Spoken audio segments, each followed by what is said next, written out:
ফুইটাছে বসন্তেরই কালে গো, মনের কথা কয় গো ময়না মধু খাইবার চলে।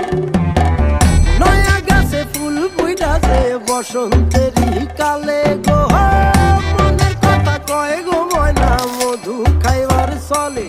ও সে মন্ত্র না পড়িয়া মায়া জাদু গো করিয়া ঘর করে অন্তরে, বুঝি নাই কে